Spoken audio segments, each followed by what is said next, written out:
Hello, welcome, welcome. Glad to have everybody back in the live stream this week. We're doing on Wednesdays going forward. I thought it was going to be Tuesdays, but somebody had a time slot I wanted already, so we're going to go ahead and keep going Wednesdays, 10 a.m. Pacific time. So yeah, let's get this started up. This is a project I've been working on for a while now. I actually started it almost a year ago because I took some time off over the winter to go to Colombia and Mexico.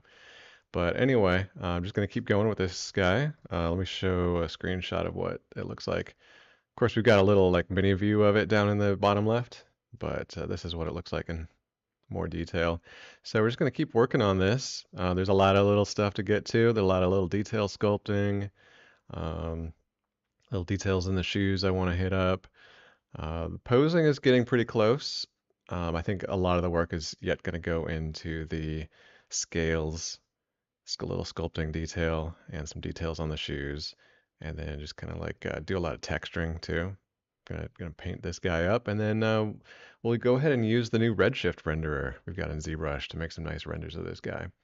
So excited to have everybody along. It looks like we got some people in the chat. We got Jin Che, uh, and then oh, I can't read with that blue on blue text. What is that? Lettrist charts. It's hard to read. But good to see everybody here. So yeah, let's just dive in. If anybody has any questions, just let me know in the chat. And yeah, we're just here to talk ZBrush, have a good time, get to know what everybody's up to.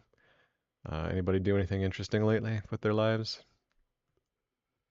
I started taking a motorcycle class, actually. I've never driven a motorcycle before, and I wanted to learn how to do that. So last weekend I took a class on how to do that.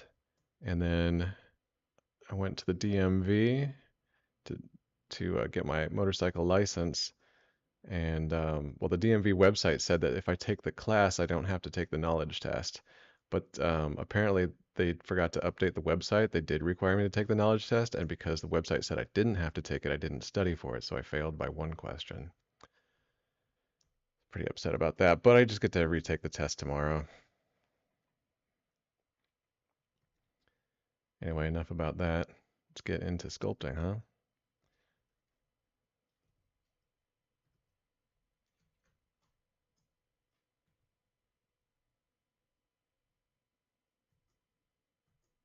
Just trying to make this look more like the reference. I think I probably sculpted his knees with a little too much like pointiness on those knees. Hey, Lord Luigi Briggs. Welcome.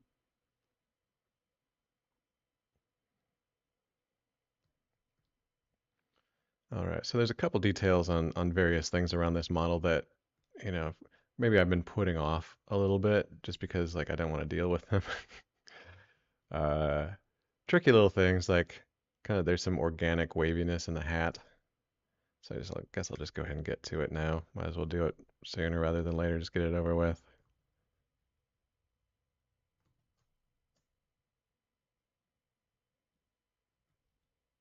Trying to like push in,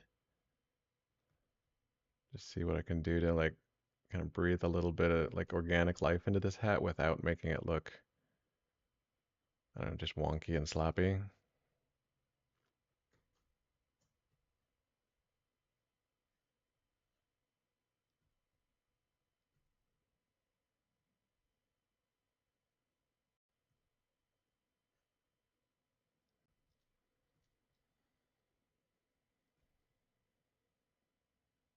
So yeah, just trying to put some like wrinkles and folds into the hat. We'll see. I don't know if I totally love what it's looking like, but we can always undo it later if we don't like it.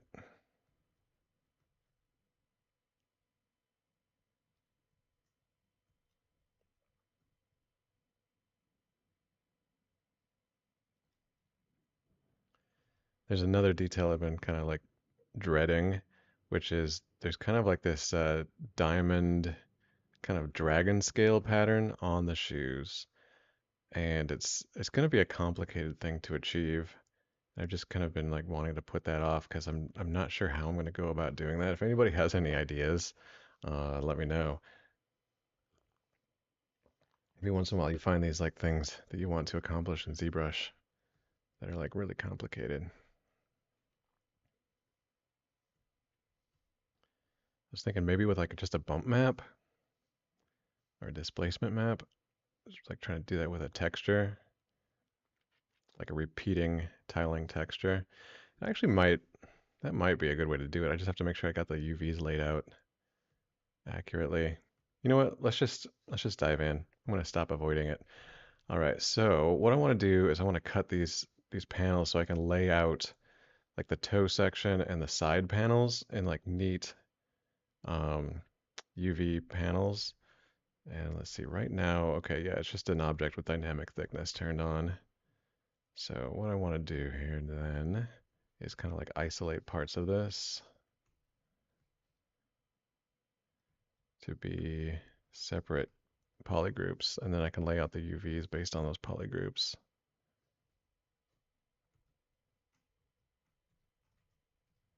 All right, that'll be one. And then on this side, we'll do another one.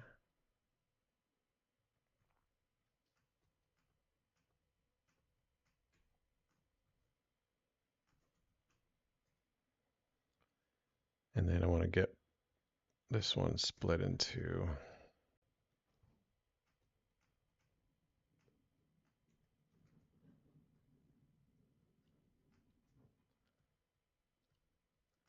combine this one. Okay, great. So we've got 3 different polygroups. I can just lay out the UVs based on those polygroups and then orient them all vertically. And that way when we apply like this dragon scale texture, it should all just sit on there really nicely. Hey, Anthony Scarcelli, good to see you here. Thanks a lot. I wish this was my own concept, but it's by the master himself, Kim Jung-gi, amazing Korean artist. A question from Tushar Sharma: how did I make the base of the shoe? So the tread, pretty straightforward actually. When I made the basic shoe shape, right, I cut the bottom and I like flattened the bottom and gave it a polygroup, and then I Z-remeshed like a very simple shape. And then the Z-remesh, it just has like a simple pattern, right? It's just kind of like edge loops flowing around and up and down and back and forth. And then so I just isolated specific polygroups, or like made polygroups for specific polygons, faces on there, and then extruded those out. So, it looks like a kind of a complex, detailed pattern at first glance, but really it's like very simple to make. Now, obviously, a lot of tread patterns on real shoes are a lot more complicated than this, and you can't just do it so easily with a lot of shoes. But this is, it's a cartoony design, and it's on the, you're not really going to see it so much down there, although you will see it more on this shoe. So I guess I wanted it to look like halfway decent. So yeah, pretty straightforward. Hey, Mim Diamond, welcome to the chat. All right, let's get the UVs laid out on this shoe.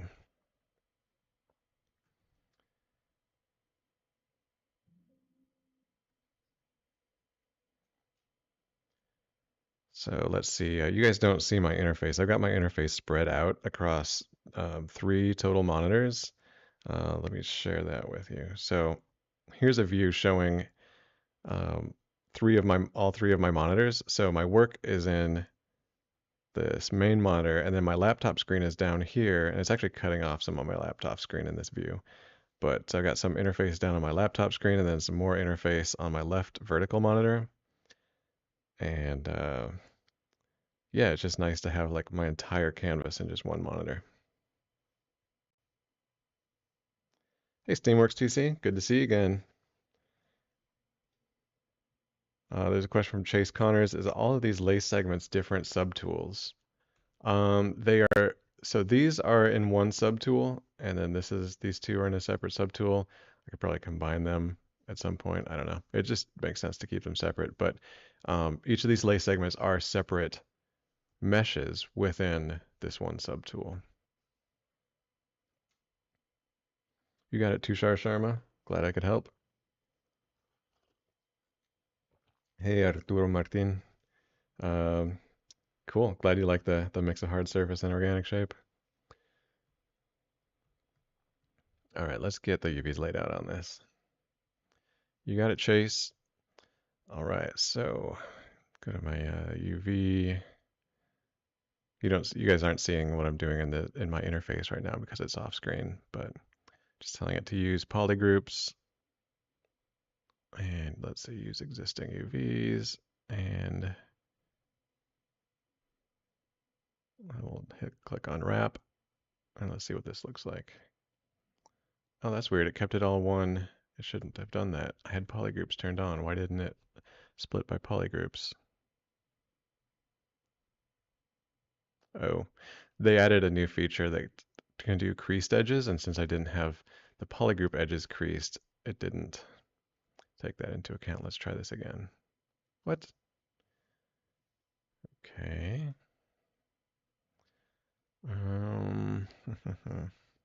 All right, let's crease polygroup edges and let's see if it does it this time. Wow, it's still not working.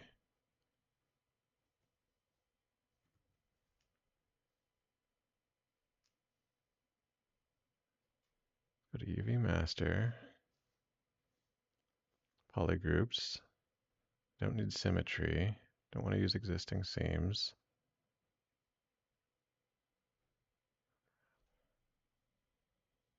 Okay, now it worked. I'm gonna have to look into why that wasn't working before. I had to actually go into the menu to set those. All right, so let's see what we got here. Let's see, I'm gonna make it so that, let's see, I want the toe facing downwards, and then also, so I'm actually gonna go into edit UV mode. We'll just move these. Let's see, toe facing downwards. And then I think that would be the correct orientation for that. And then I think that would be the correct orientation for that. I might be wrong, but we can always change it later. Go out of edit UV mode. We'll just check that that took. Yep, that took. All right, so now what we need to do is we need to make a texture map because I don't think I have one that's going to do what I want it to do by default.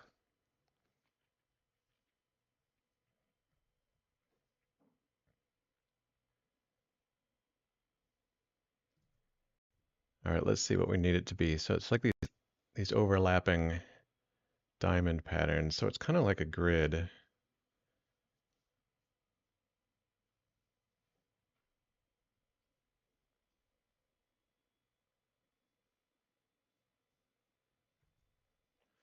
So this is kind of uncharted territory. I'm going to try out a couple things. I might have to like stop and like try a different technique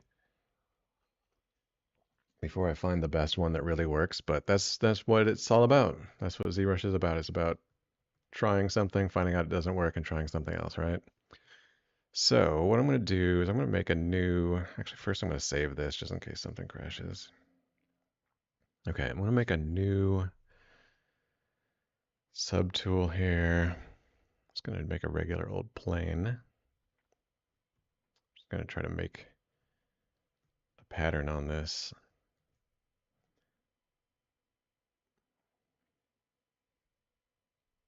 Turn this 45 degrees.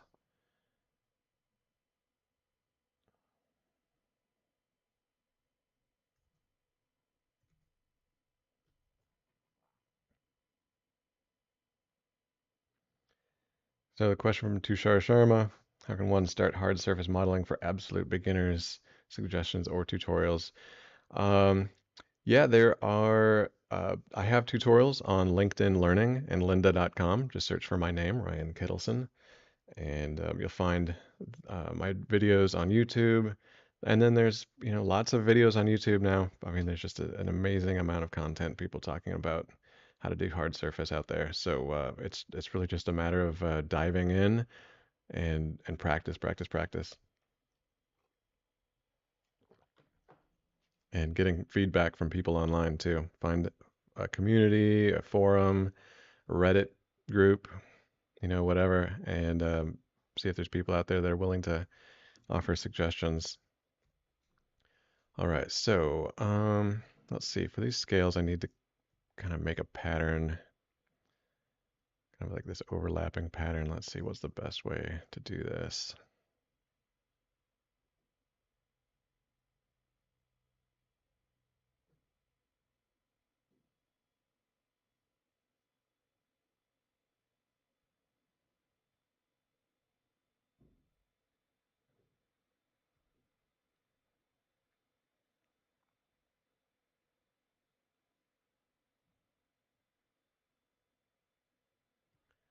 Might try to use a ray mesh, honestly, now that I think about it.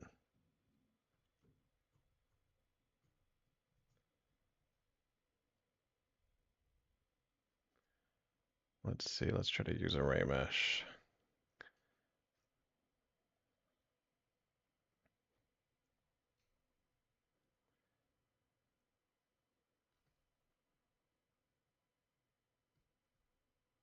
I'm just going to make one scale first. Let's give it some thickness.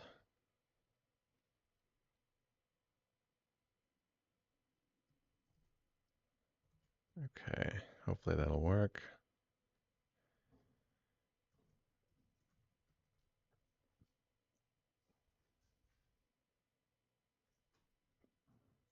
And let's see, I want to have a little rotation on it so they kind of overlap a little bit.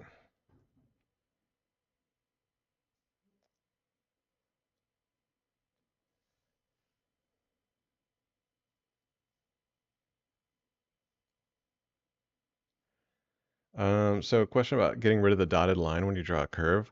I'm pretty sure, so what he's talking about is like you want to draw a curve onto an object, right? And then you've got an object. He's talking about hitting 5. So I've changed all my hotkeys, so my 5 does something totally different than the default. So what I do is I just click in sort of like a part of the object where the line isn't visible, and that just makes the line go away. I just hit Control Z and brought that back. But so just once again to show, just click anywhere on the object that's not near that line and it'll go away.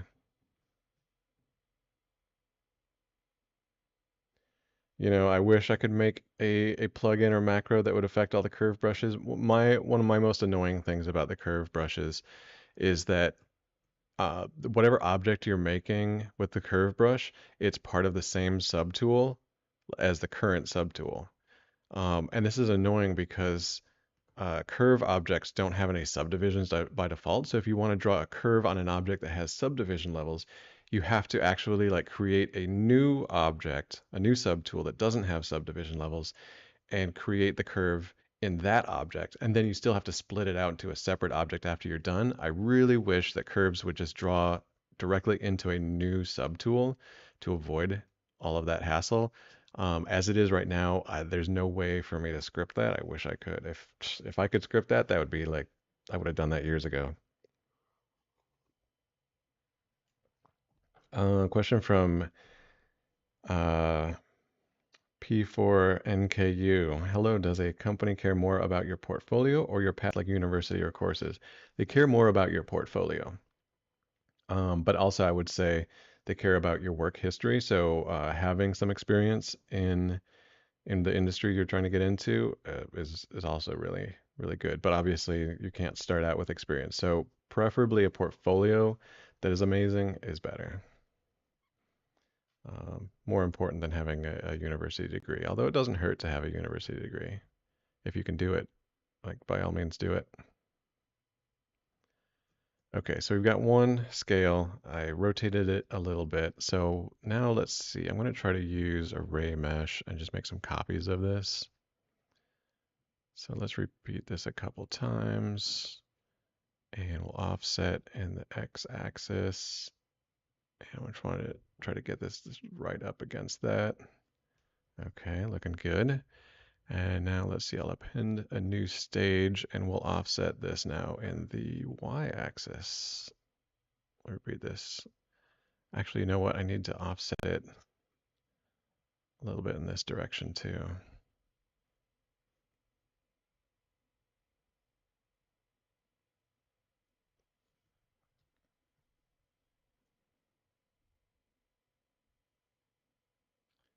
You know, I'm going to make a whole bunch of them.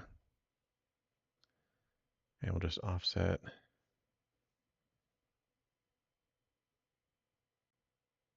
Yeah, we're getting it in here now. Just going to try to dial this in a little bit more accurately.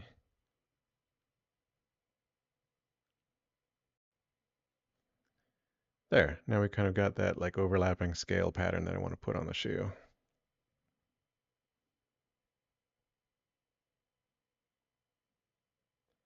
So if you have experience in 2D animation but want to apply for 3D modeling position, you have a portfolio for both. Will that help, hurt, or not affect me in the application process?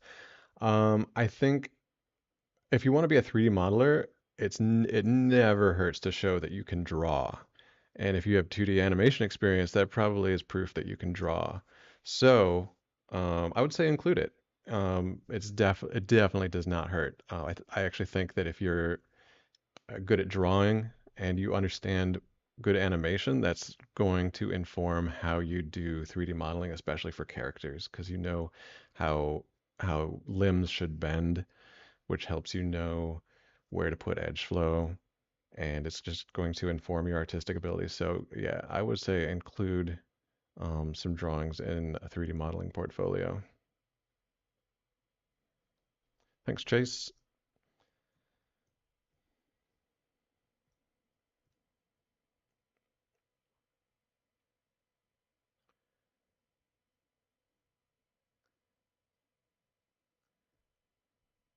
All right, so next, what I think I'm going to do, actually, I'm curious if it makes sense to just,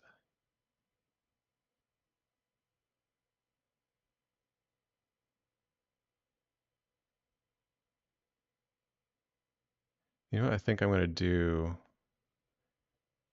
Well, I don't know. We'll see if this works. If I have to undo it and redo it, then that's what I'll do because that's what I'm used to doing. So we'll just see how this works. All right, now next thing, in order to turn this into a texture map, I need to get a high-res plane, which I can use to make a VDM, a vector displacement map. And I want to get this overlapping such that it just kind of like catches the, like from center point to center point of a tile. So we get like a nice clean tiling pattern. And so some things you might be noticing I'm doing very quickly is thanks to my plugin Ryan's Tools. Okay, yeah, I can see there's going to be a problem right off the bat because this isn't lining up perfectly.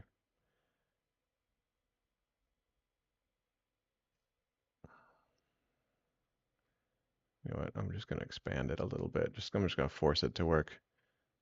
You know, if I have to take it into Photoshop and like modify it so that it's a nice clean repeating texture, then that's just what I'm going to have to do. Oh wait, I need it to go from center point to center point. That's right.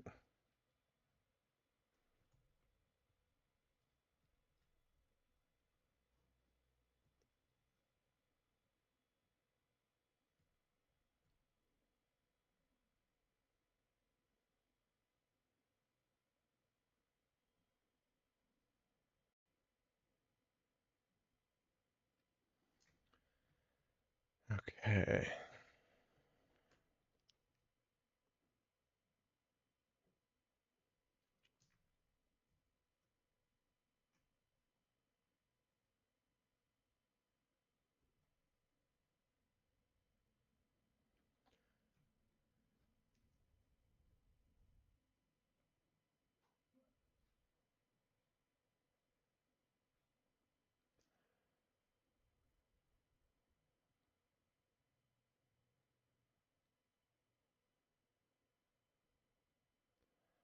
All right, I'm going to project now from the tiling plane I created onto this VDM, and let's see how this works.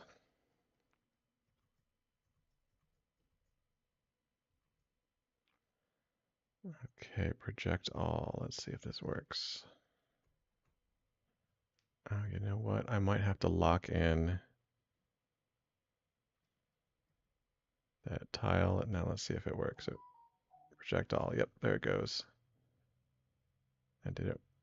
Oh, you know what? It didn't project far enough. I have to increase my projection distance, I think. Project all. Yep, there it goes. Boom. All right. Now we go up our subdivision level. Project all again. Project all. Project all.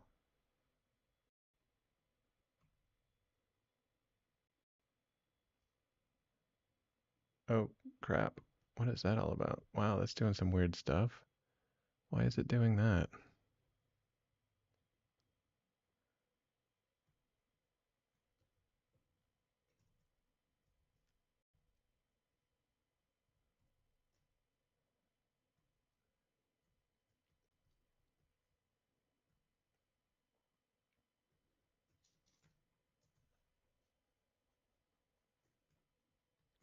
That is really strange. Why is it projecting like that?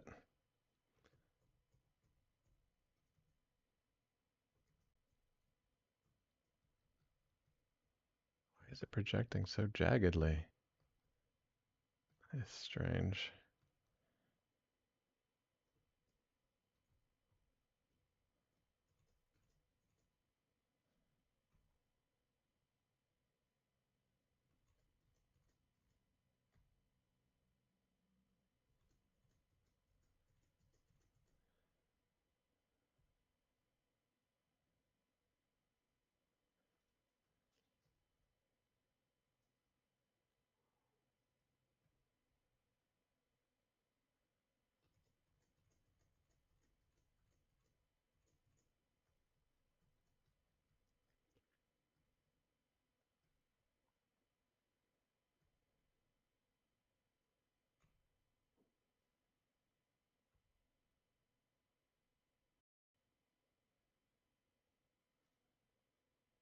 Wow, that is really weird. Why is it doing that?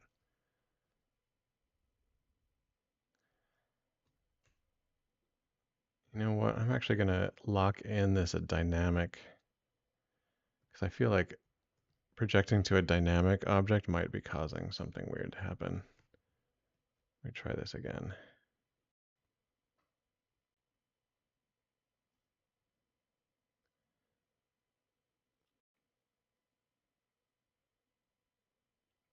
Oh, nice. It was a problem with projecting to a dynamic object.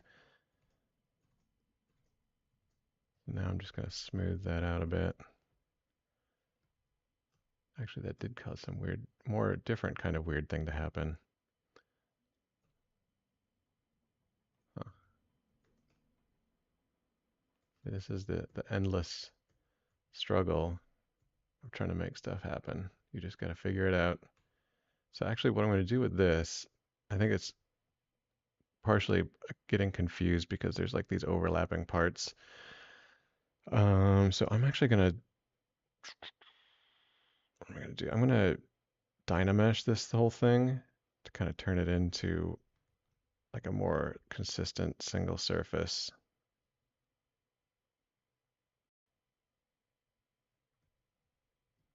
Okay, that's better.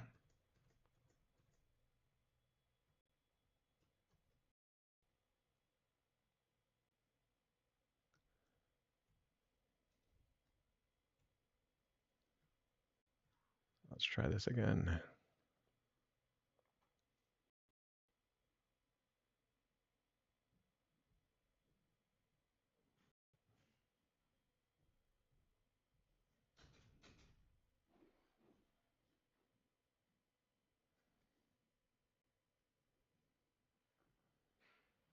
And we're waiting for the projection.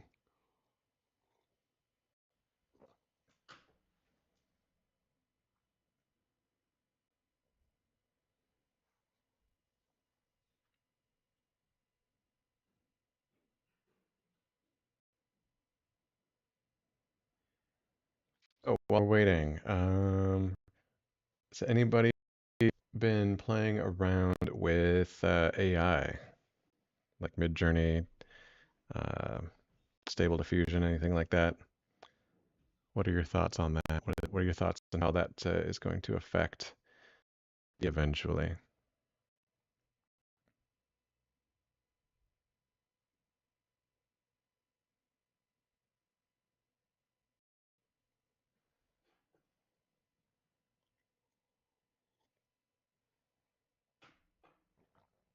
Okay, it finished the projection. Cool.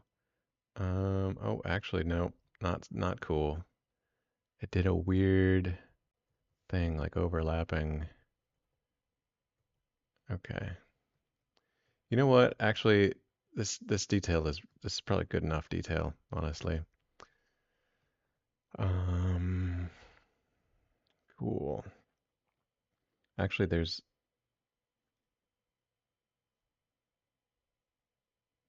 yeah, yeah. I'm just gonna go ahead and be okay with that.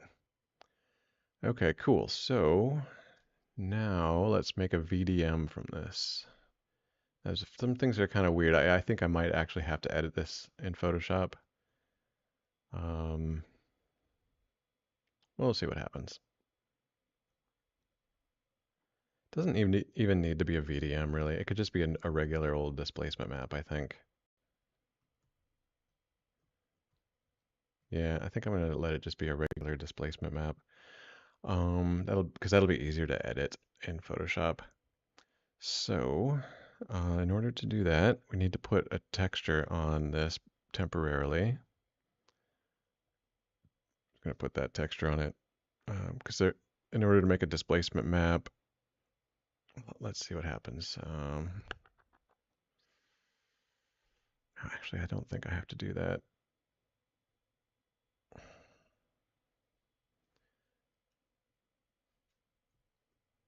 Let's go to plugin. Let's go to multi-map exporter.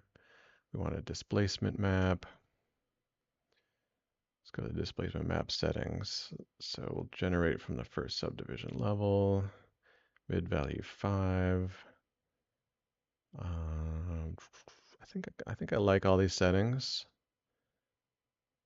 And the map size, let's do it fairly big. Um,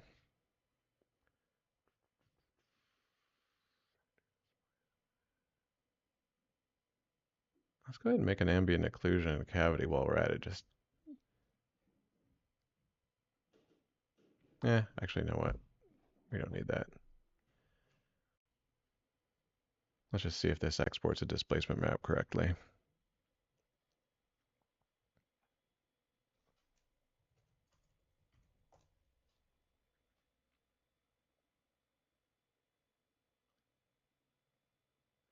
Okay, so let's go look in our folders and see if it made that correctly.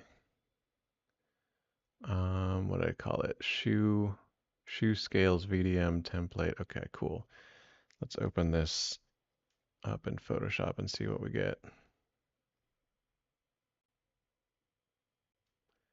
Oh no, it's kind of okay, but kind of not. Why did it shrink it down like that? Okay, I'm gonna try to make this a different way.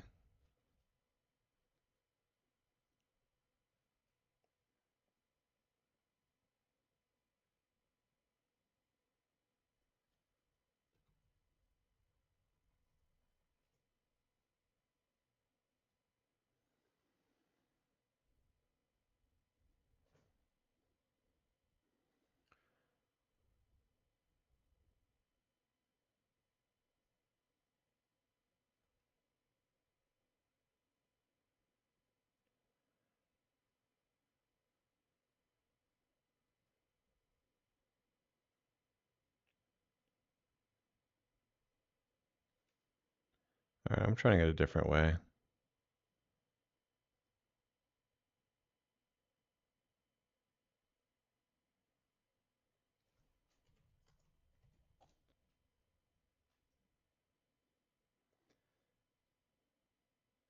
So there's this weird thing with the UVs, like shrinking the UVs down, even though it should be taking up the entire UV space when exporting displacement maps.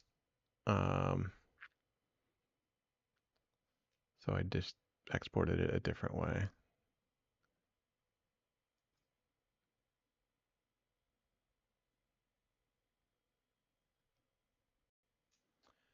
All right, so it still shrunk it, but like to a degree that's not like insane. So I think I can work with this. I just need to crop it.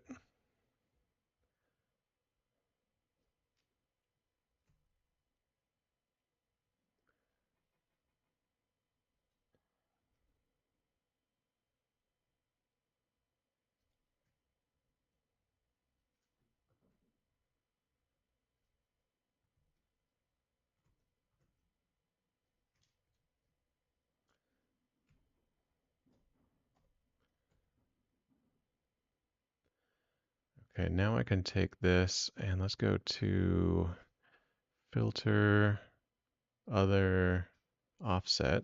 And so what this does is it allows us to kind of shift the image in vertical and horizontal, and we can see if it's lining up nicely.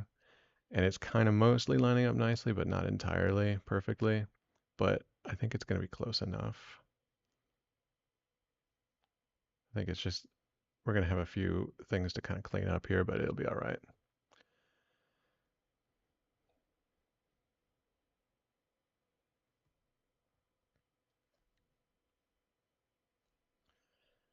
All right, let me use my clone stamp and we'll just kind of clean up some of these sections that are not quite right.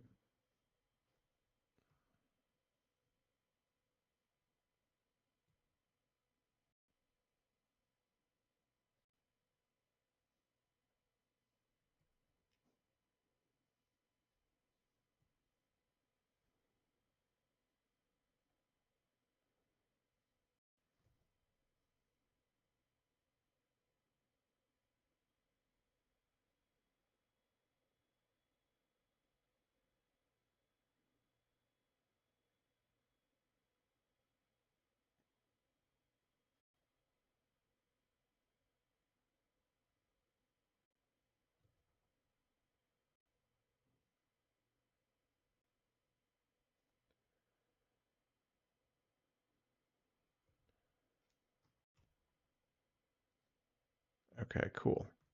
So now we've got this exported. We'll go back to ZBrush.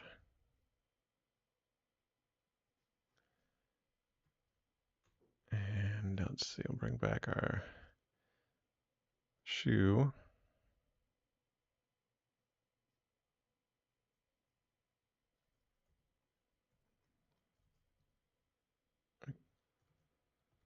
So like I was talking about before, this is actually like a simple, very basic, simple shoe shape that I Z-remeshed in order to get that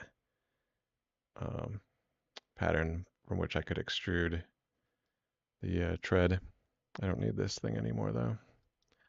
All right, so now that we've got UVs laid out on this, we can go to noise and we can use an alpha for the noise. We'll get that shoe scales we just created. And let's see. I'm just trying to play with the settings here. There we go. Alpha scale, let's put that on the UVs.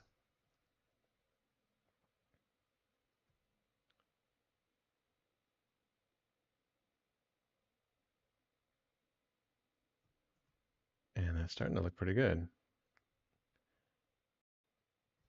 Let's see, I'm going to look at my original art here to just see if the texture frequency is looking good. Yeah, I think that's pretty good. Well, we can always edit it later if we don't like it. Boom. There's a little bit of a weird seam it's creating there. I should probably edit the texture a little bit more.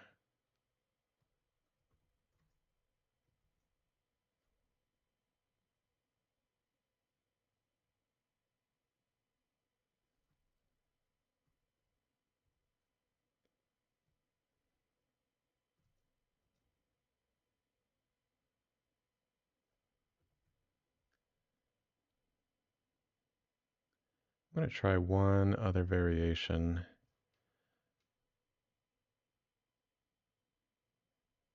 I'm going to try cropping this to just this one segment.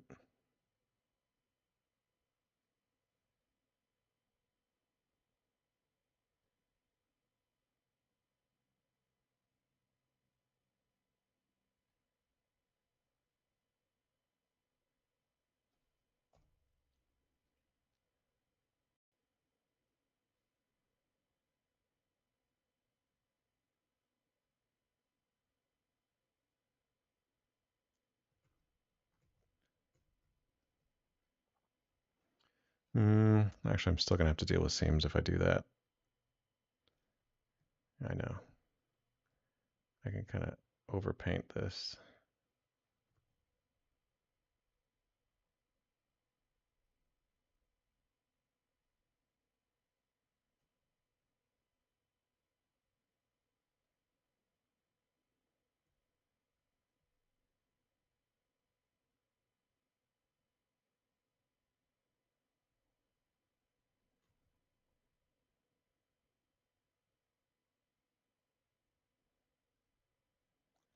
It's never not a struggle.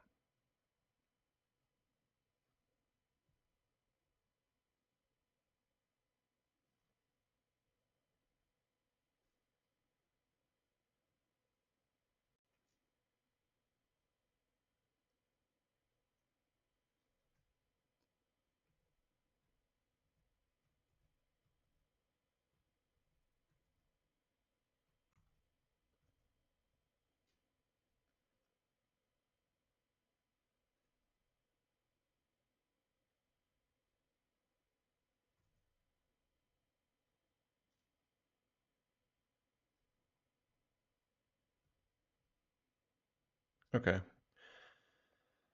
Yeah, those edits are still a little visible how I did that, but it's going to have to be okay for now.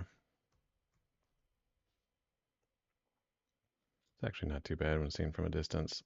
I kind of like that effect. Cool. All right, well, we got that part done. I was kind of dreading that. I mean, thanks for sticking with me, guys. I know it was a little tedious.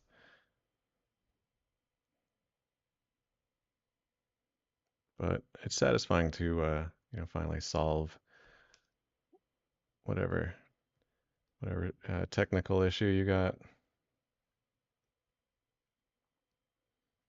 All right, let's see if there's any other change I want to do to the shoe before I copy it over to the other one. Let's go ahead and do some color on the shoe. Let's just give it the color we want it to have before we copy it, just so we don't have to do that work once. So I'm going to put a gray on some of the sections of the shoe.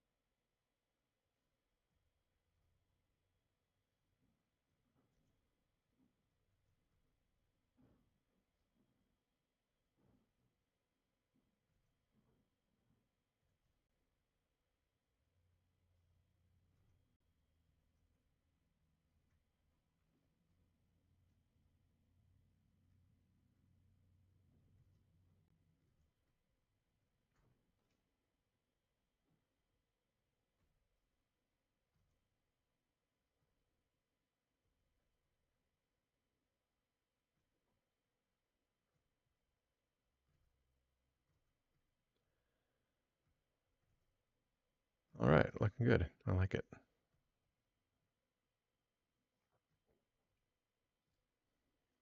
Oh, it looks like there's a little part where this sole is poking through.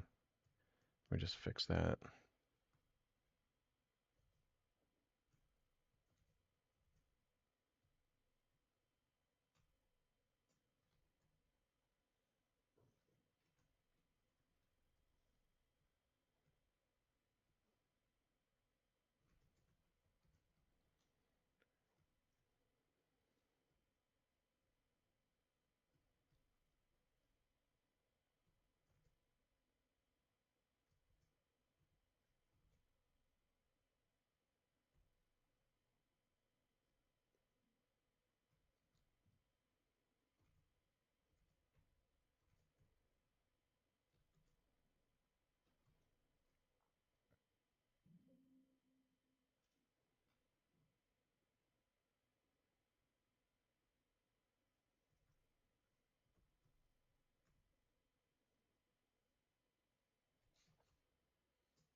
Oh, hey, Yoitz Nando. Yeah, so I just barely finished up the shoe here. So yeah, this scale pattern I got on the shoe, I did that with, I made a displacement map in ZBrush by taking a scale, like, and then duplicating it, and then projecting it onto a plane, and then extracting a displacement map from that. So it's a bit of an involved process. I'm sure there's probably a better way to do it. I would just have to experiment a couple more times and I'd probably come up with like a even better way to do it. But I mean, that's just the way it goes. You just do something until it works, and then you give up and you move on to something else. And so I use the noise maker to position it, like repeat the pattern on the shoe. You got it, Yoitznando.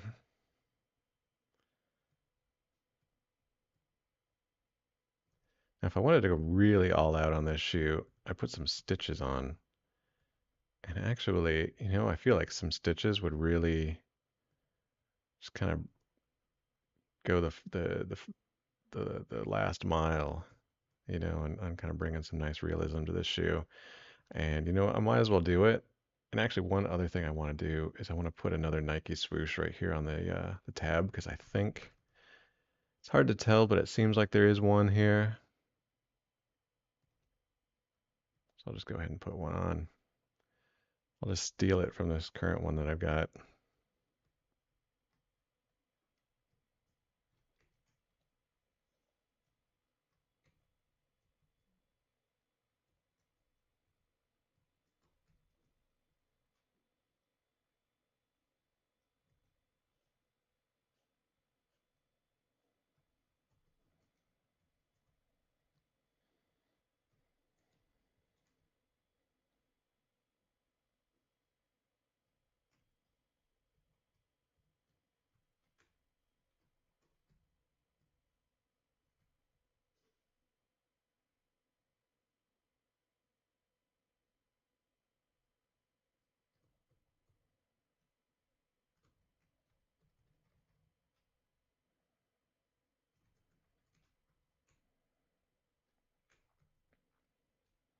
Make it white.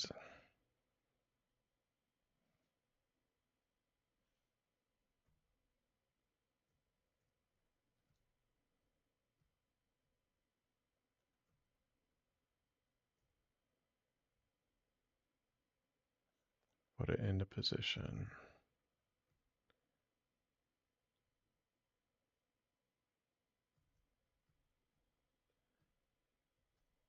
Actually, I should probably make this tab black if I'm making the swoosh white.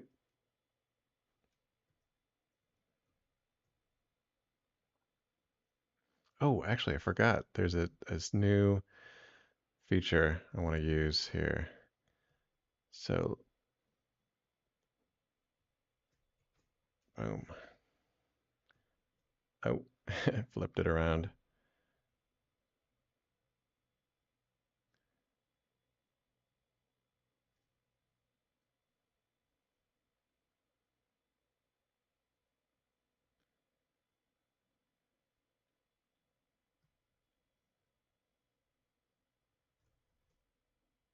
There we go.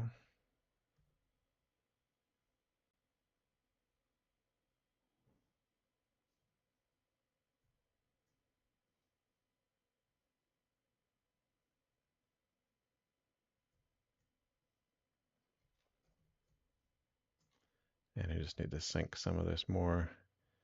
Just kind of help it conform to the shape of that tongue tab thing.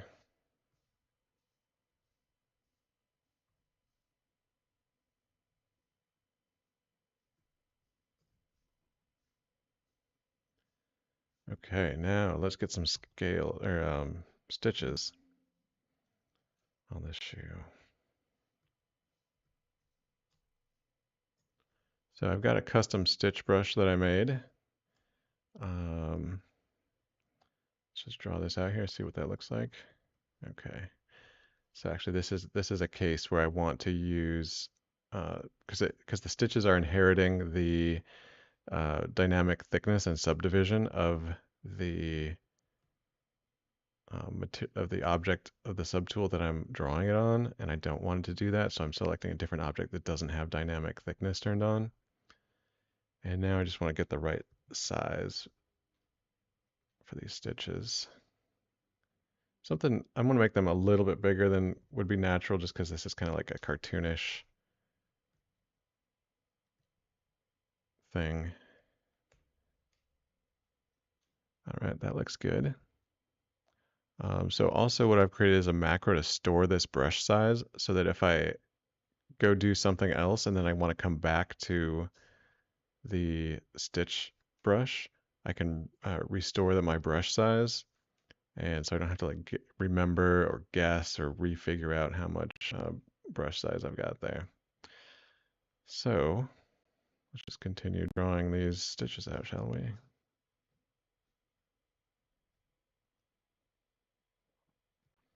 So Chris Wolf, thanks for being a fan of Ryan's tools. There are plans for future updates.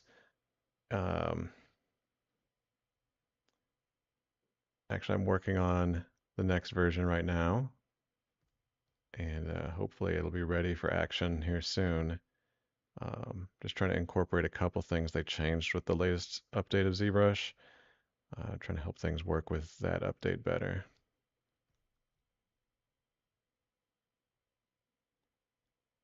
But yeah, I'm hoping to have the next version out. Actually, I don't want to give dates because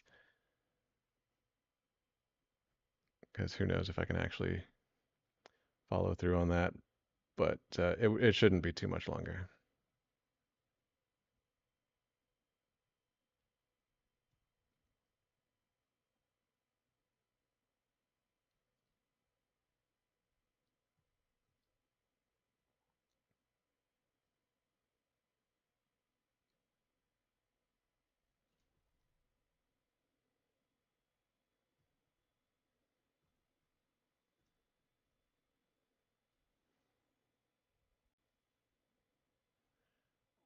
So you're just going to make these snakes disappear.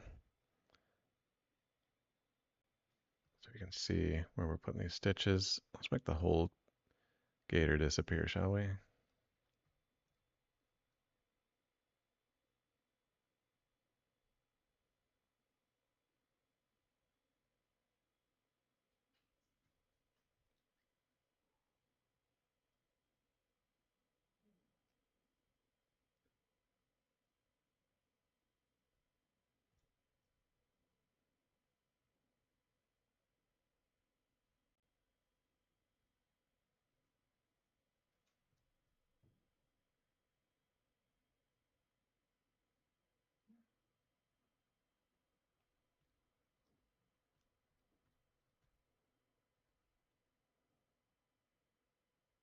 So yeah, everybody, Ryan's Tools, it's the plugin that I made that just helps things move more smoothly in ZBrush. You can find it on Gumroad. Actually, let me type in the address into the chat. So it is, I have a free version that's like locked to an older version, and then there's the fully modern version for hobbyists for $5. And then there's a pro version if you're making money with ZBrush. It's $20, and it also includes a bunch of really cool extras. I mean, you don't have to be a pro to buy the pro version. If you want those extras, go ahead and pay the pro version price, and you get like a bunch of custom brushes and materials and alphas and a custom gizmo, some other cool little things thrown in there.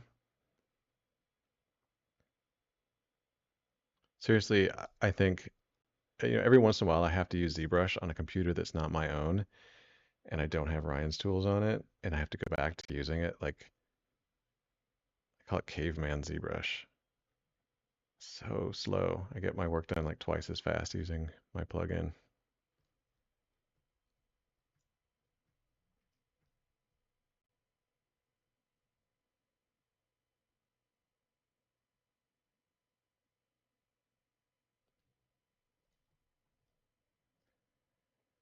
Hey, Block 4, welcome. The thread Yeah, it is a stitch brush. It's a custom brush that I made.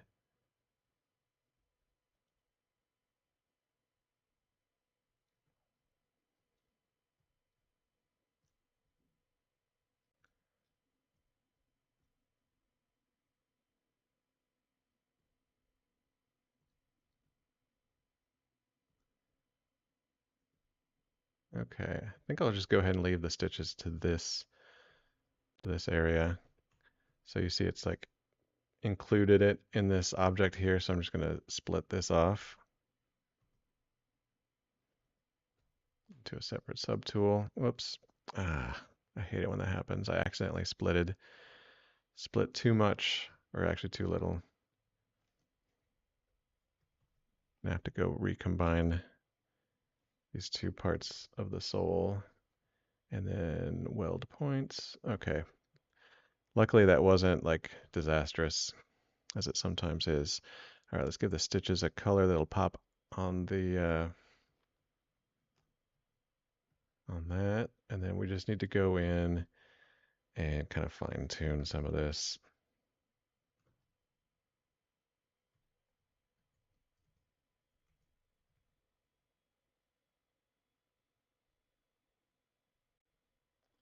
Just try to help it sit on that surface a little bit better. As you can see, some areas are like a little sunken in. I'm just gonna pop those out.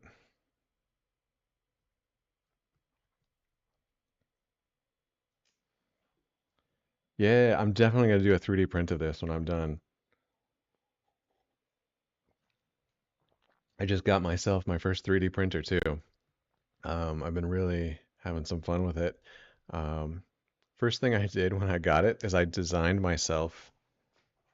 Um, so I have a portable monitor. So when I take my laptop out and I want to have two screens, um, I like to put my portable monitor like on top of my laptop screen. So I made these like adapters, like these clips, and it just clips on my laptop monitor, and then I can just pop my portable monitor in the top portion of it, and then I got two screens when I'm traveling.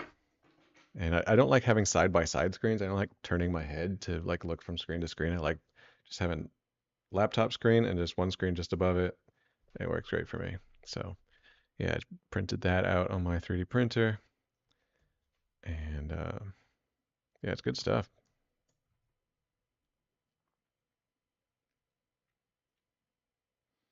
So is it easy to get this 3D printed?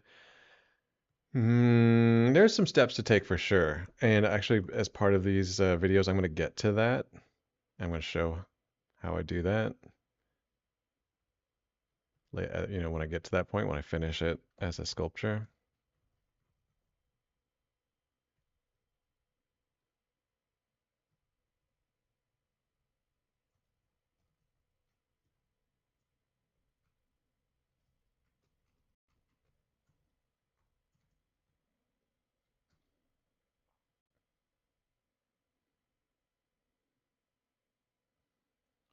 And I just want to get these stitches kind of sitting more nicely on these surfaces. This is a great trick with the move brush. If you hold down Alt and then you click and drag, it moves not like pulling relative to the screen, but relative to the surface that you're clicking on. So in and out of that surface. So off and in the surface rather than like around the screen. And so it's really nice for like pulling on objects that are like need to sit like right on the surface or something, and just push or pull until they get where they should be.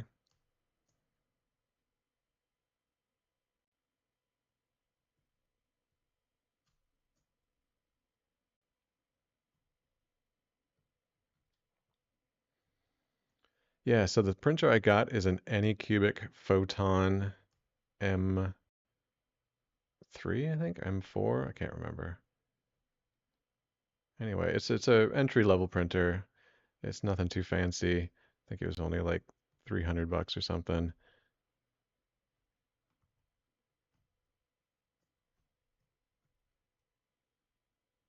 But it's doing a pretty good job. After I figured out like a couple little hiccups and little technical glitches at the beginning. It's been printing pretty well. I think one of the most important things to remember is like to tighten that build plate every time. Like a few times I forgot to tighten the build plate and then it just ruins the prints. They either don't come out at all or they come out all messed up. Tighten that build plate every time.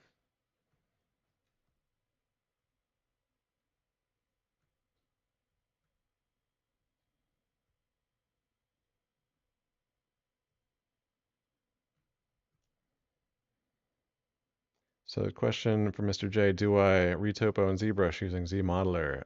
You bet I do. I like Maya when it comes to doing a lot of retopology tasks. I mean, you can do it in ZBrush. ZBrush tends to be a more like quick and dirty way to get retopology done.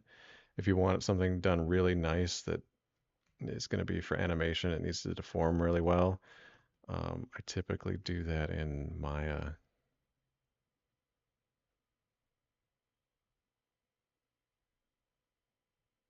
You have just more surgical control in Maya over your geometry, your your verts and your faces and edges than you do in ZBrush.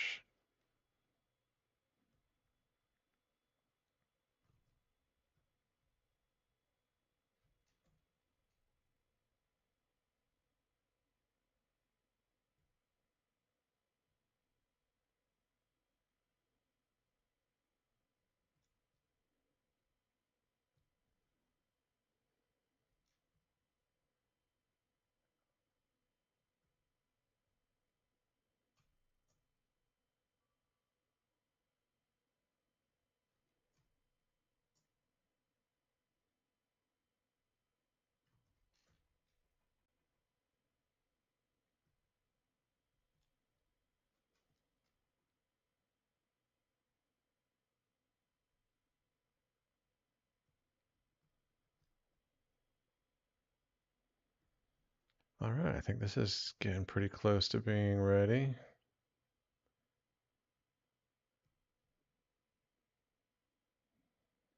Thanks, Mariana Govaz.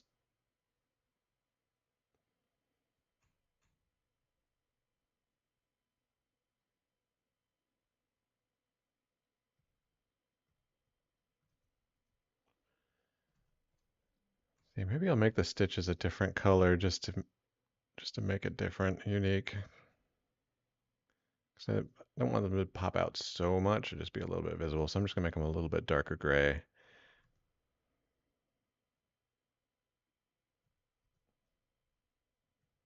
I'll make this swoosh just a little bit darker too. Cool. I like it. Good.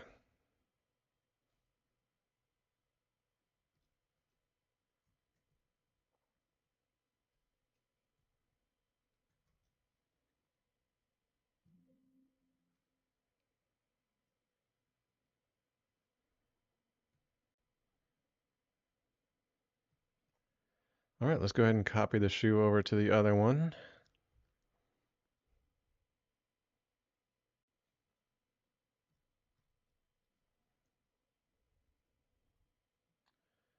Make a duplicate of the folder that I made.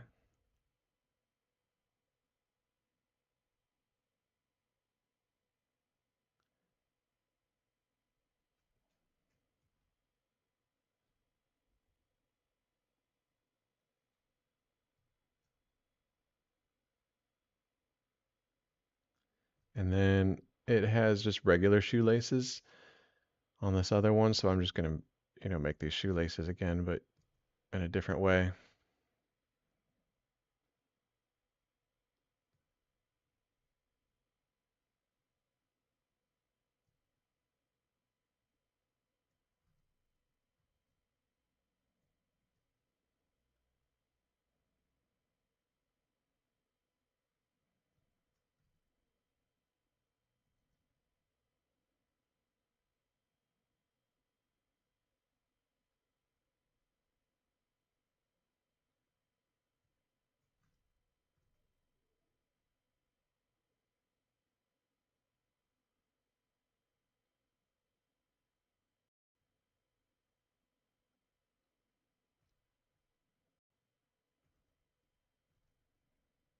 Trying to get the angle correct.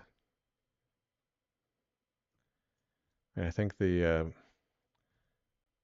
original art kind of cheats the angle and the size a little bit just to help draw attention to the shoe where the action is happening. So I don't think it really critical that it be like exactly positioned anywhere specifically, but we'll try to do something that makes sense.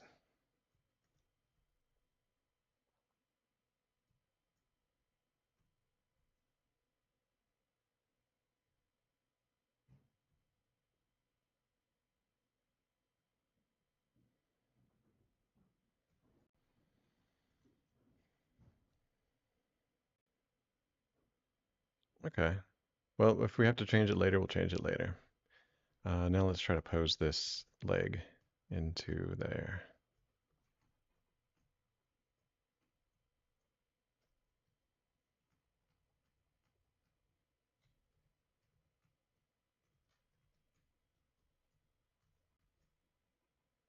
Another handy feature in Ryan's tools is this like center the gizmo at the center of a joint. So let's say you want to pose this leg. I have a hotkey in Ryan's tools. It just positions that pivot point like in the geometric center of the border of the mask. So just puts it right in the middle of where that joint is. Saves me a lot of time. So I don't have to manually like push and pull that pivot point.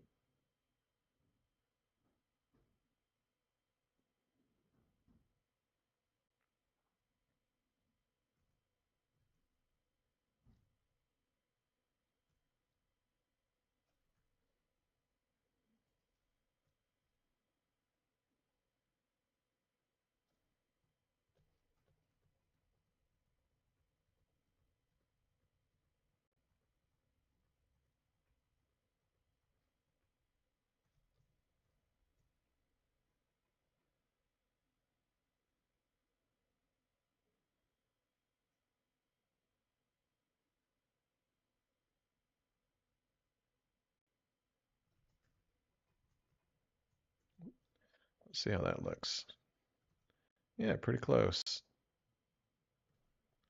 I think there's a couple things I want to do.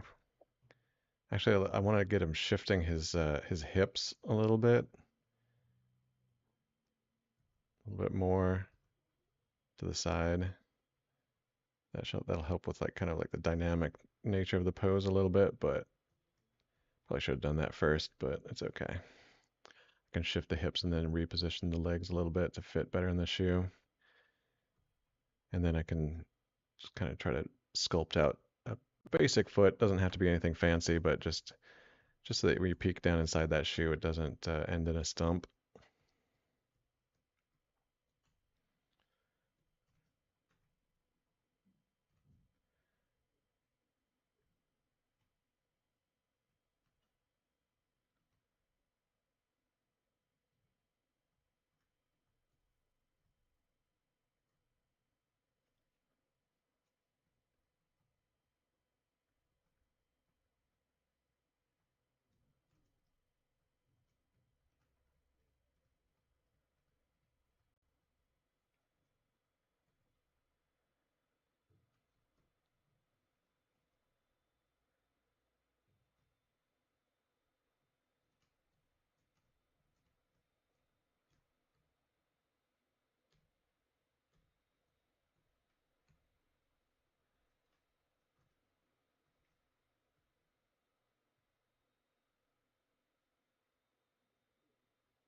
Kind of shifting his hips.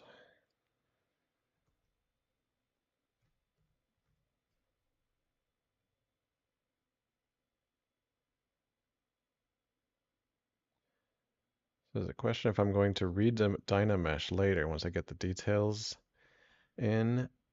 That is a good question. I'm not 100% certain which way I'm going to go on that yet.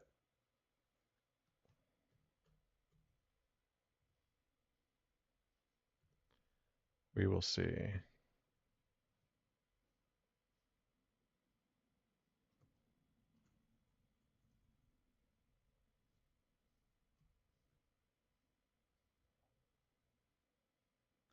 I think I might not redynamesh it just because I think if the scales are separate objects, that can really be conducive to having like nice tight detail where like the borders between scales stays like a really sharp, tight thing.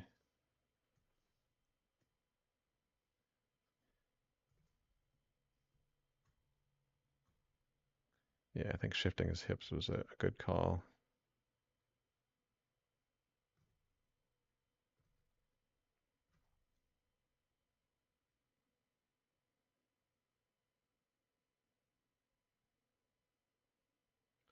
Yeah, sure thing, Kid Wonder. I mean, I think for me, it's like there's not any one right workflow. You know, there's just different workflows or different techniques that work for different situations. And like you saw with the scale pattern on the shoes, I don't know if you were around for that part of it, but sometimes it's just you don't know what the right workflow is, so you just start trying things and you just hope for the best. And if it doesn't work out, you try something else. Oh, look, part of the shoe or the part of the foot is poking through. Let's push that back down inside.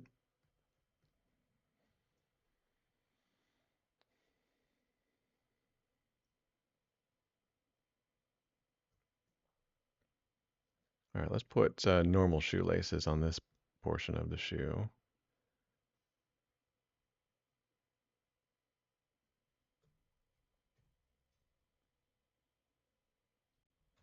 At one point, I had made a shoelace brush, and I think that brush didn't get copied from a previous install of ZBrush. Oh, actually, I think this is it. Here it is. Let's see if this works.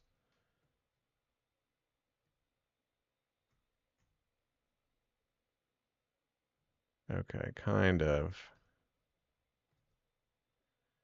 I mean, it does make a kind of a shoelace, but what I was really hoping for was that it would kind of bend down at the ends in order to kind of create that effect of the shoelace going down into each eyelet. So, you know what? Actually, I'm just going to go ahead and make that brush over again.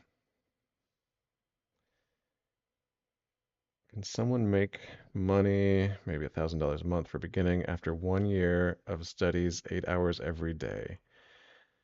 Maybe.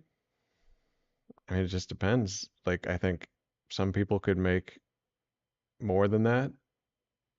I think if you spend 8 hours every day studying how to do 3D modeling for a year, and you're really good, and you focus, and you actually have talent and skill, um, I mean, you could make quite a bit more than 1,000 a month after all that. But if you don't focus and you don't have a talent for it, and you don't put the effort into getting work or like doing networking and connecting and really trying to get work, you might not make anything. So it just comes down to well, there's some luck, and then there's using your abilities to the best that you can. So it all factors in.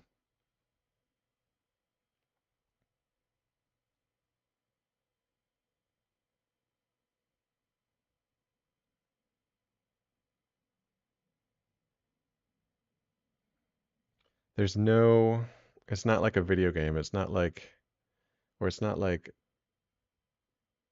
just follow these rules and at the end of it you'll make money. Like it just doesn't work that way. Thanks, Derek. You got it, Sonat. All right, so let's make this shoelace brush that I was talking about.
Stoned Cold Steve 420 says, I can 2D animate but couldn't get money for the art school I applied for, but I probably just keep it a hobby.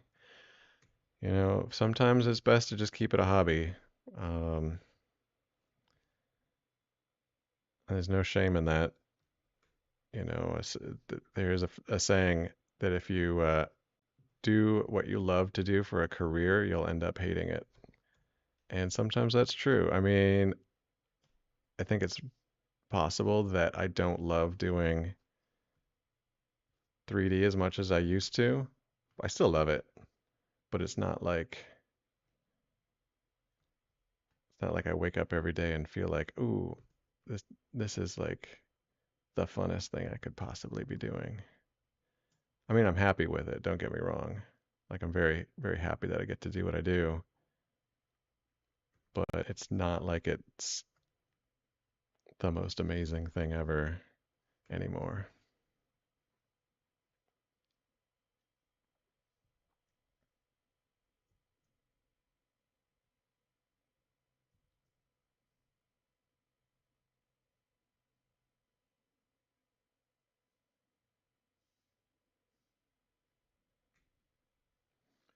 Tech Dragon asks, any tips or resources you can recommend as far as how a new artist can begin to network within the industry, competitions to enter, where to begin looking for jobs?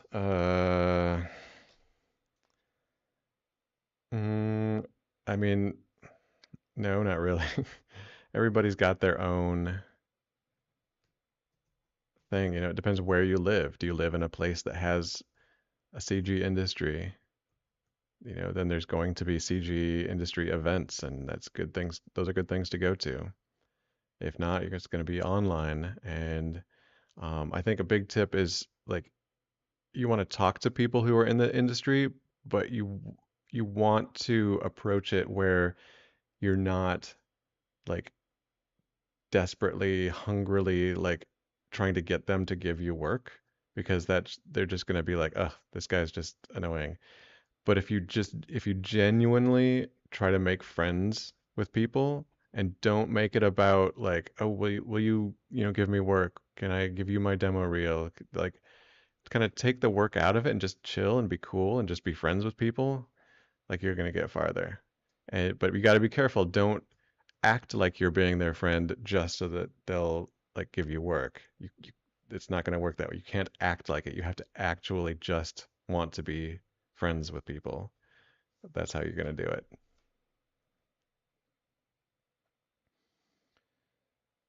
What industry are you 3Ding in, if you don't mind me asking? I've been looking for entry work in the video game industry, but a lot of places are looking for mid-senior. Yeah, that's true.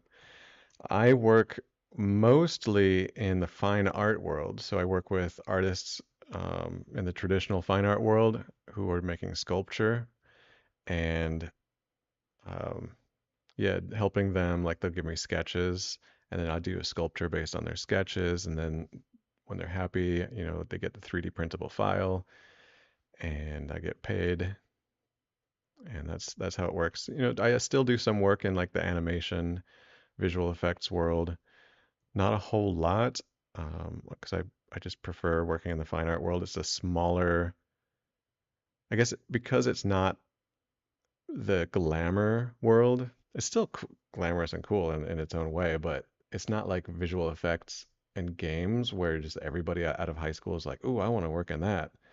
It's a little bit more, I don't know, small. It's like it's like under the radar, and so you know, it's just I can kind of work on my own terms. That's what I really like is I'm not someone who is good at going into an office and having to sit down and like do everything according to some big studio's pipeline.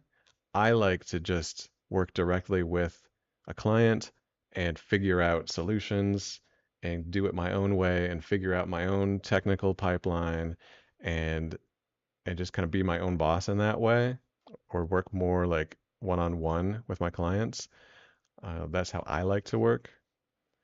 And so I'm able to find that working in the fine art industry much more than in visual effects. The very little bit I've worked in games, same thing.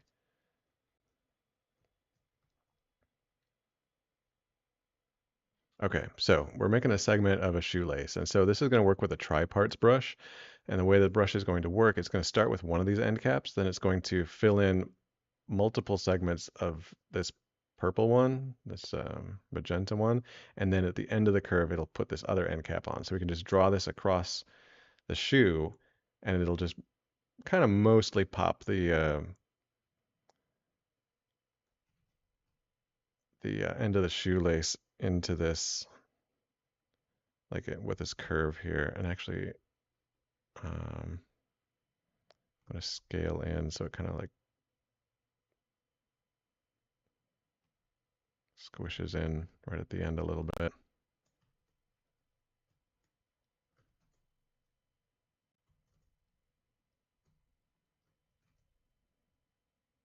Okay, cool. Actually, I'm going to divot that in just a little bit.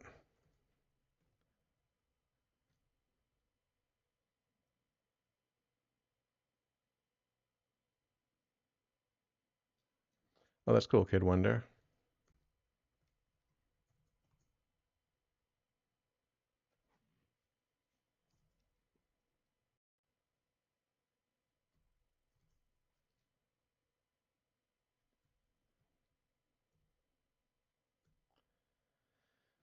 All right, so I think it's been a minute since I've made a tri-part brush, but let's see. I think I have to orient it vertically on the screen. And then we'll go to Brush, Create. Actually, let me name this subtool.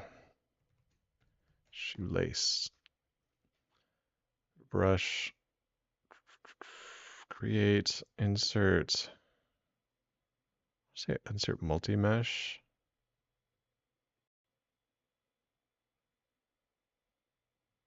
And to make sure we've got curve mode turned on. And then also in the brushes, we have to go and make sure we have set, you guys can't see this. Okay, tri-parts is on, weld points on, curve resolution, turn that up. Okay, let's see what happens here if we try to draw with that. Uh-oh, okay, good. Oh no, it's corrupted somehow. What is, oh no. Why is it drawing that on there? That's crazy. All right, let me save this because I'm afraid things are gonna crash because it's getting weird.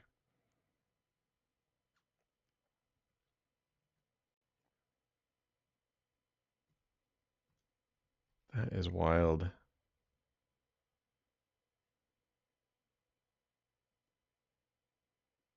Huh. Okay, so I made this brush. Oh, here's shoelace. Oh, now it's kind of doing it.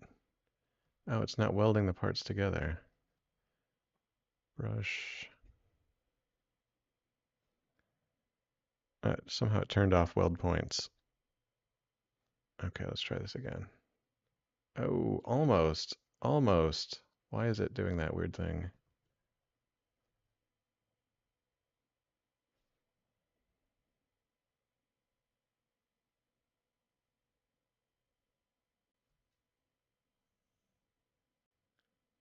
Ugh.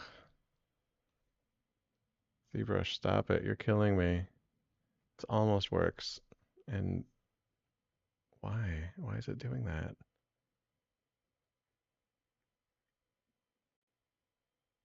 All right, Casey Forrester, how did the traditional skills translate in digital?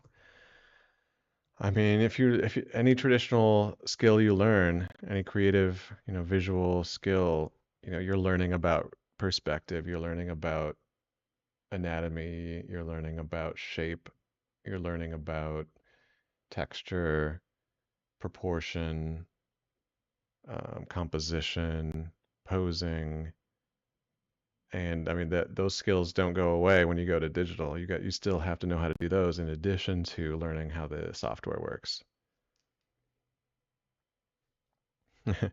And so wouldn't it be great if the software just worked? I'm trying to figure out why it's doing that weird twist at the end.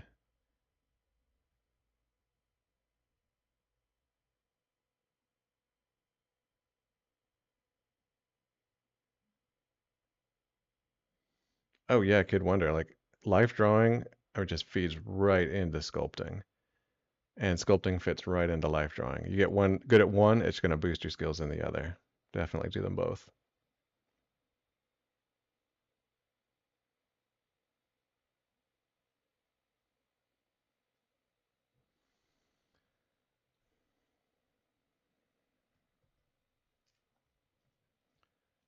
So frustrating how it's just almost working, but not quite. And I can't figure out why it's doing that.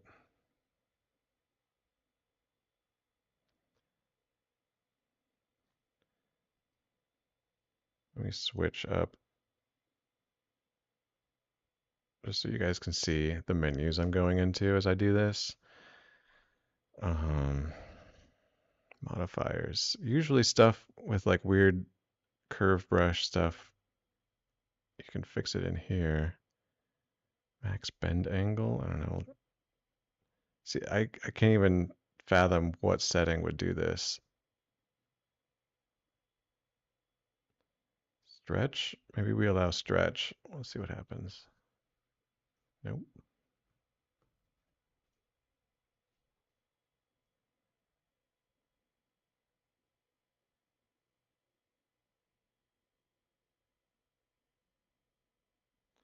Yep, that's a good point, Kid Wonder. It's all good, Casey. Everybody's free to chime in.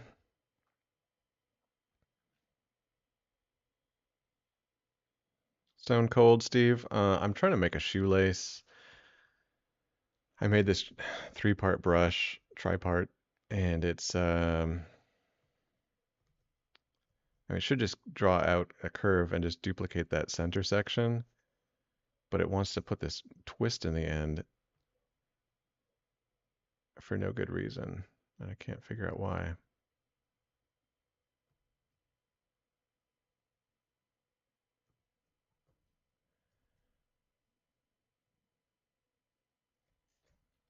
I don't know. I have a weird suspicion I might need to add an edge loop right there. All right, I'm going to make a new brush from this updated geometry. Create, insert multi-mesh.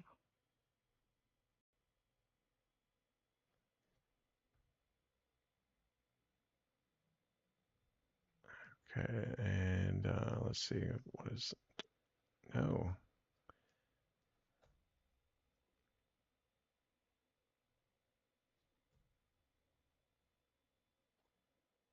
Can't tell if this is the new one or the old one.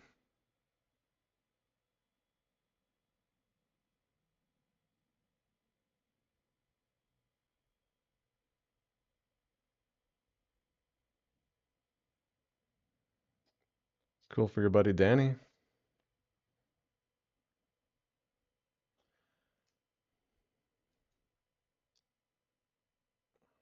Curve mode. Bend start and bend end. I don't know, maybe it's something with that.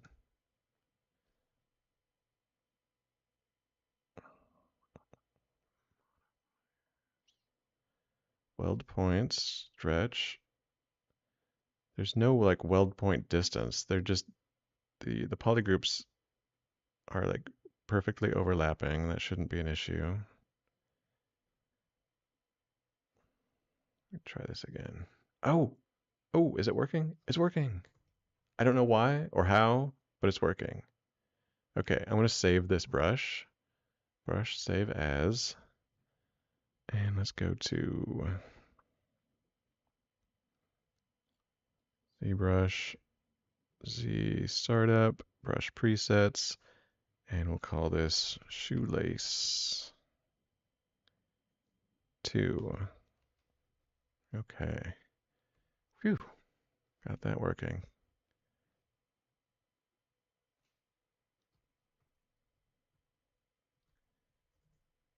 All right, now let's just start drawing this shoelace on. Boom. And check that out. Oh, actually, there's one thing I want to do first. It's pretty good, but let's change that depth so it kind of like sinks down a little bit more. Nice. Actually, I'm gonna draw that just a little bit wider. Boom.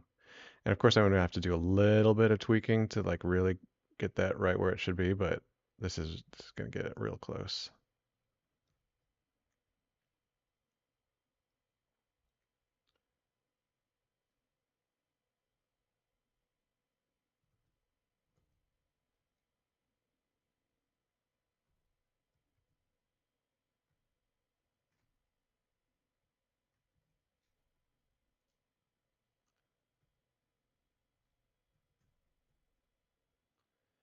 And I guess I just have to do them one at a time.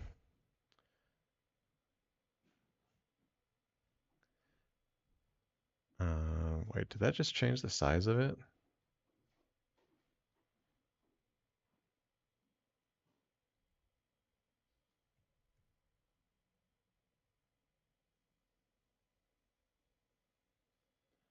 Oh, why did the size of my shoelace change?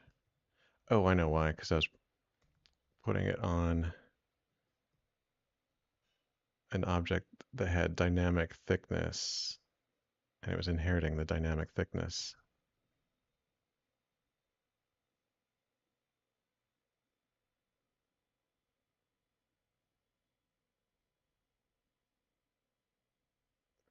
So then after I draw these out, I can finesse it so that they go like under the eye stays or over each other and kind of work out all of those clunky things.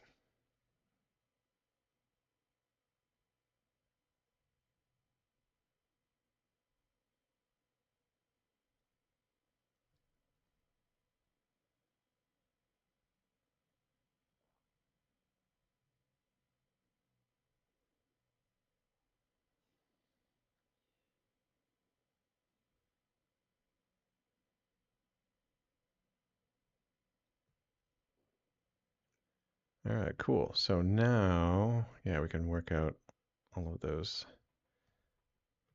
oddities.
So each stroke of this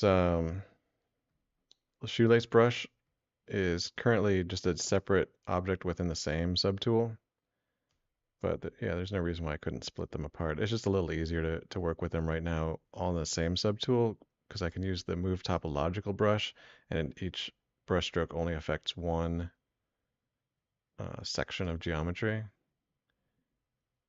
So I don't have to switch between subtools every time I want to move a different shoelace bit.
Yeah, you got it, Kid Wonder.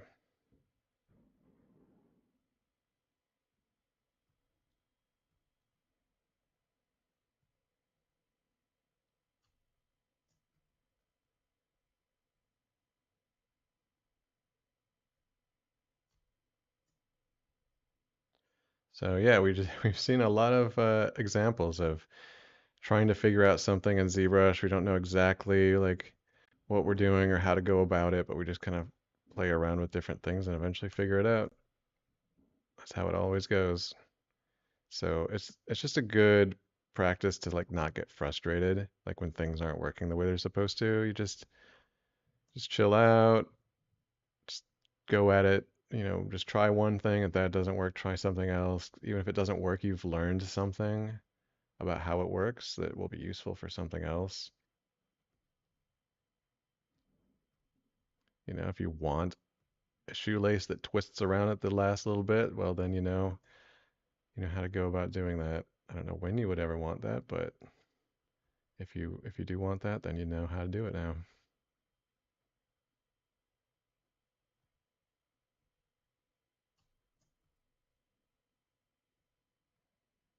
There is always a way, Casey.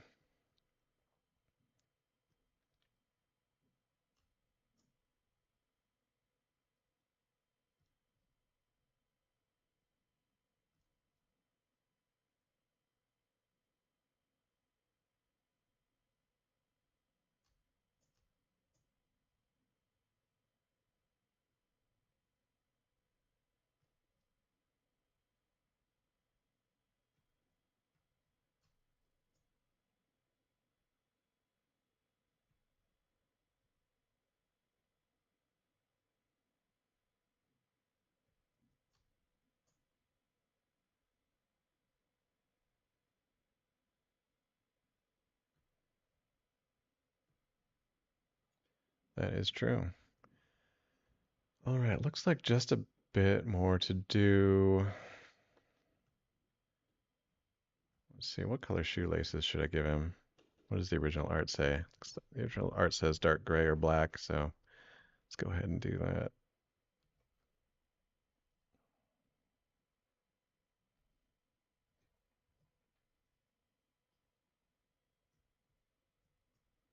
And we need to get the knot on that.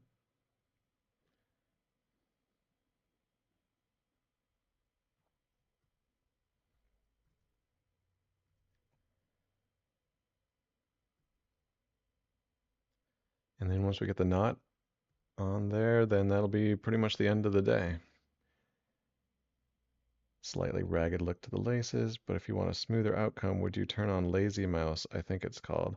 Yeah, you could turn on lazy mouse. It might help a little bit with that. I think the ragged look is largely a function of just the fact that I didn't put a lot of time into like making it super neat, just because it is kind of like a sketchy, cartoony design in the first place.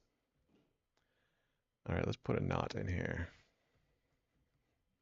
I'm going to use one of the primitives that comes with Ryan's tools. It's a Taurus knot. Just pop it right in there.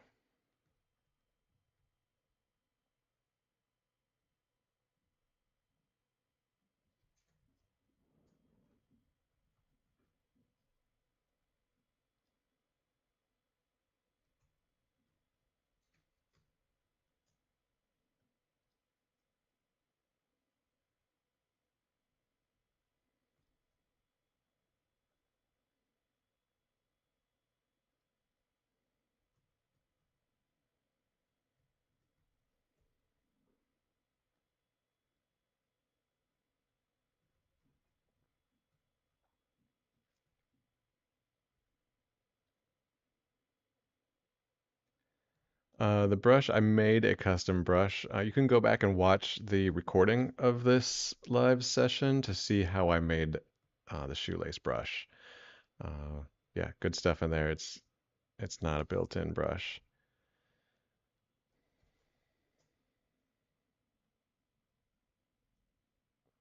to tighten up some of that shape a little bit. Okay, cool. Let's go back to that shoelace brush that I made. And you know what? I'm going to change a setting. Let's see here. Yeah. Trying to get a little bit more of a straight line from this point up to the knot.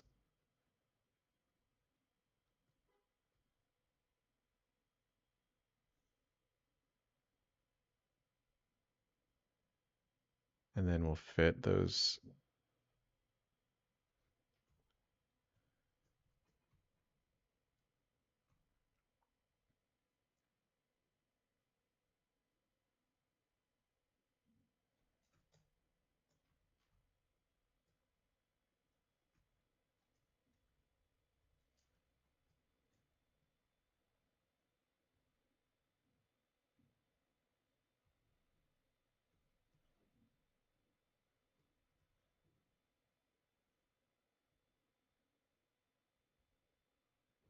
I made its thickness slightly wrong, but that's okay.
The 3D modeling industry in 10 years? Well, it's going to be tricky because by that time,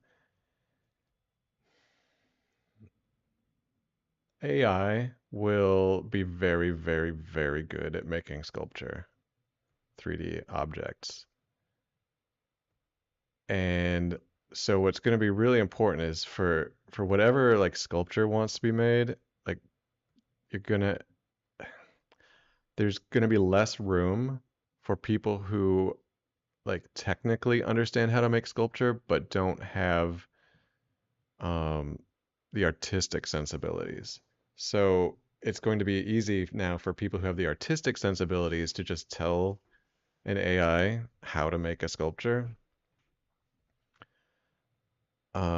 And you're still you're gonna have people who don't really have artistic sensibilities, and they'll still make really beautiful sculpture with AI because the AI will have absorbed things like anatomy and composition and stuff, but it's always going to lack that special something, I think, that comes from a human really being in charge. And it's a difficult thing for people like me, people who are I have my own artistic sensibilities too, and I make my own sculpture, but I'm also, I make my living by being a craftsman for hire, and that might be a difficult job to have in the future.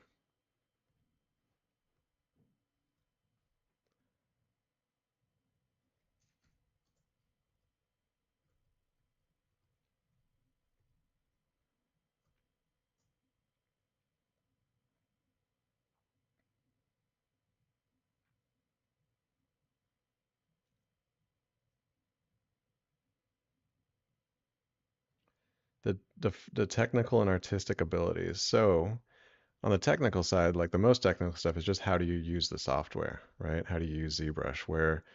How does it work? Where are all the buttons located? Like, how do you use the tools? That kind of stuff is going to get more and more replaced by AI, just being able to technically do a lot of that stuff.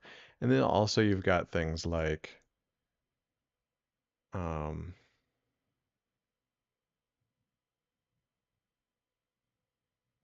yeah, how do you apply those tools to a 3D model? How do you make sharp edges versus soft edges? How do you pose something? How do you color something? Those are all the technical things. And then the artistic abilities is like it's kind of this undefinable it, this the special sauce, right? That you see some artists and you're just like, wow, where did they think that up? Like how did they pull that out of their soul to make that? And that is the special thing that AI is getting good at mimicking just because it's absorbed so many artworks by so many people. And it can kind of create a convincing like simulation of that, but it's still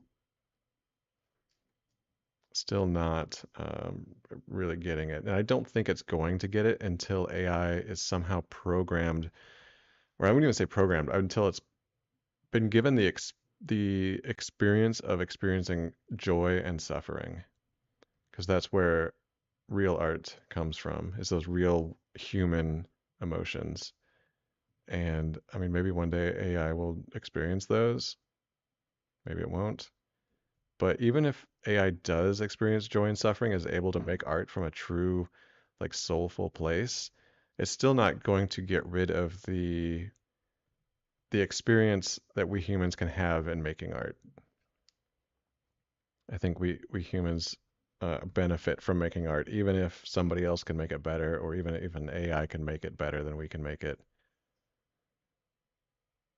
We should still make art anyway.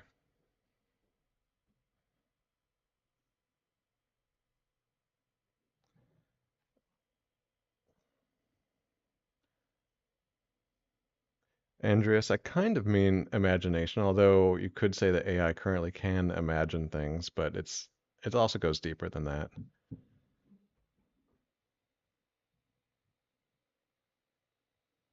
Would I advise against schooling with your vision of the near future? Um, maybe. I do. I mean, I hate to be doom and gloom, but I think there's a distinct possibility a lot of people going to school now to do 3D and art are going to be out of a job and have no job potential. Now, that's not to mean that their degrees are useless or that like they can't or shouldn't make art on their own, like outside of being paid for it.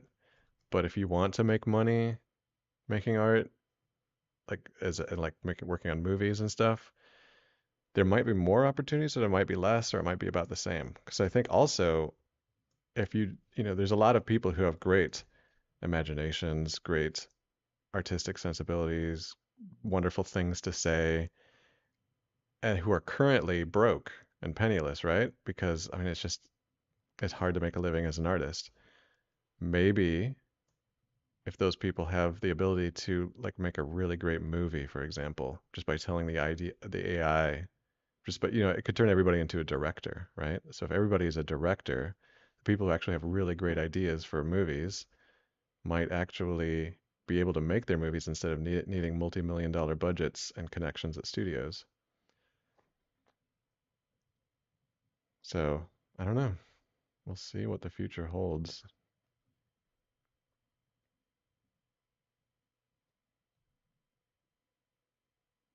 But I think it's never a bad idea to get good at expressing like your creative vision.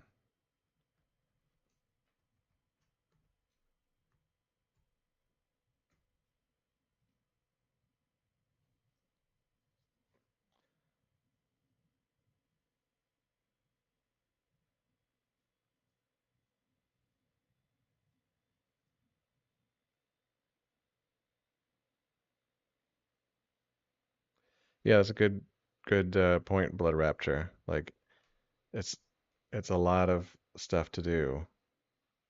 I mean, it's the pace of creating stuff is just never ending. Just faster, faster, faster. Make more, more, more. I mean, it could be dystopian, you know? It could be like even if artists have jobs in the future, they're just so like drenched in work all the time that they just end up burning out.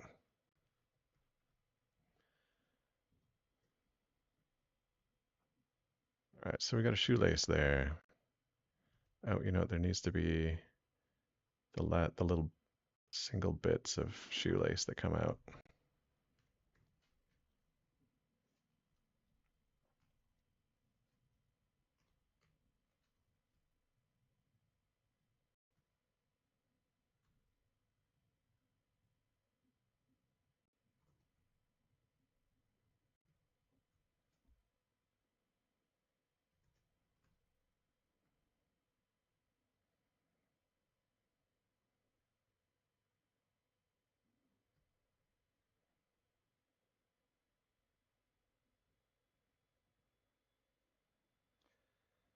So Blood Raptor says, I don't know if art jobs will be around for my kids, but at the moment they are abundant and there is a lack of talent and effort in candidates.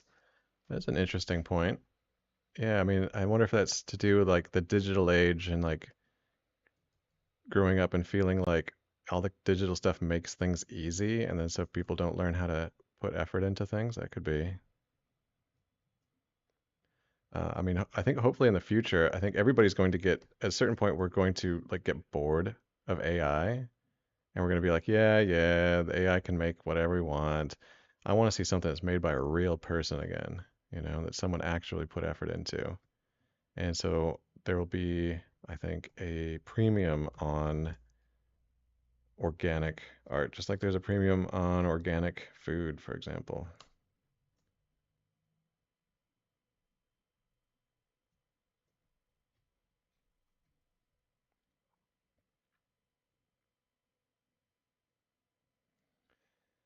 Yeah, companies like ZBrush might struggle, you know, when we don't even need 3D models anymore because to make a movie with like a virtual character, you don't need a 3D model anymore, you know, a 3D digital double because the AI just goes direct to the image rather than needing a 3D model to render.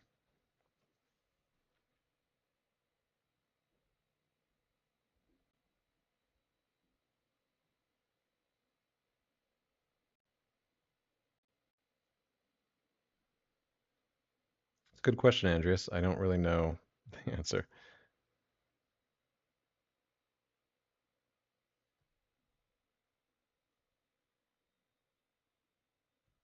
I mean, I think there might be video games in the future that are just generated all by AI.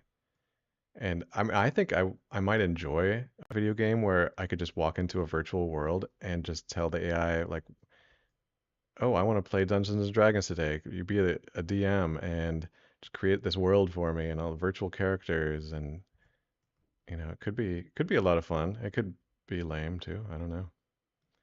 All right, let's finish up the last little bit of the shoelace.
Okay, almost got this done. I just need to close off the ends of the shoelaces.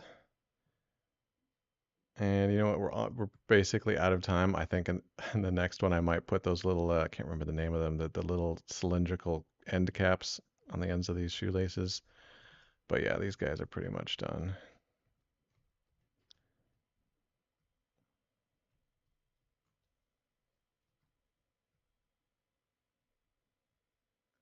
Kind of squeeze that in there. Make room for the end caps.